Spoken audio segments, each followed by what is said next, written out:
Good afternoon, Your Honor. My name is Kumar Vijayaraghavan and I represent the defendant Mary Walker. Your Honor, the court should deny the state's motion. Ms. Walker's high school transcript and related testimony from Mr. Russell should be excluded from being admitted for the following three reasons. The defense will establish that the evidence is not relevant. The defense will also establish, even assuming that the evidence is relevant, the defense will establish that in our case, the prejudicial effect far outweighs the probative value. And finally, regardless of relevance or probativeness, the evidence of prior act should not be admitted for propensity reasons. This is a well-established fact, and the defense will show the authority behind all of these three reasons. So if we go one by one, evidence showing whether this is a relevant evidence actually goes back to 402, which really requires that any evidence must have a tendency to make the existence of a fact of consequence, to make that action more probable or not. In this particular case, the evidence, which is just a notation of one single altercation which happened almost 9 months ago, we feel does not establish the required hurdle for it to become relevant for reasonable fear. Your Honor, you were asking a number of questions about what goes in the mind of Mr. Russell, and we believe that in the mind of Mr. Russell, there's a lot of extraneous reasons.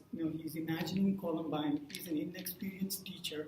He's been teaching only for 3 years, and all of those extraneous reasons has definitely amplified some fear, but those are not relevant to the prior act of the defendant. So he's trying to prove by this charge before the court that he was intimidated by this student in the incident that happened where she ostensibly threatened him. How is this other stuff, this prior record, or not considered a build-up to this, charge of intimidation? We don't consider that as a build-up for intimidation because it's a shoving match between two students, and it is not even clear who displayed violent tendencies. It is just an altercation which there is no evidence of any kind of violent act in that transcript, and we believe that if you go back to the Washington Supreme Court and you look at the State versus CG, where a Blaine High School student was in a very similar circumstances, the court was very clear that just uttering those words merely does not intimidate. The state has the burden to prove that there was actual intimidation, and we don't believe that this evidence is relevant for that. And the second hurdle is the evidence, whether the evidence is prejudicial or probative. And if you really look at the evidence, Your Honor, you see most of the information in the transcript is about tardiness, it's about unexcused absence, it's about poor grades. None of this goes to the heart of this matter, which is in front of us. If you really look at Mr. Russell's testimony, he has words like, "Oh, she's in a bad path, she's in an unstable path." What cases would you cite to show that this type of evidence is more prejudicial than probative? There is a number of cases, Your Honor. Like if you take State v. Fisher, State v.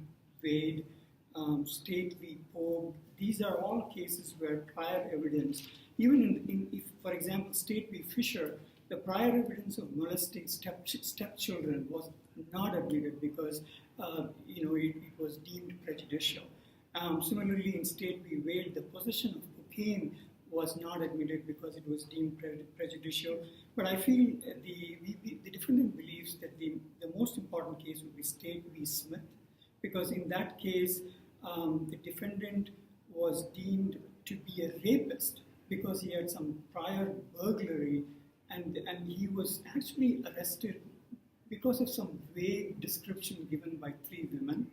And we believe it's very similar to what Ms. Walker is going through in her case. So even in a case where there's prior criminal charges, that type of evidence is unrelated and therefore not is considered more prejudicial.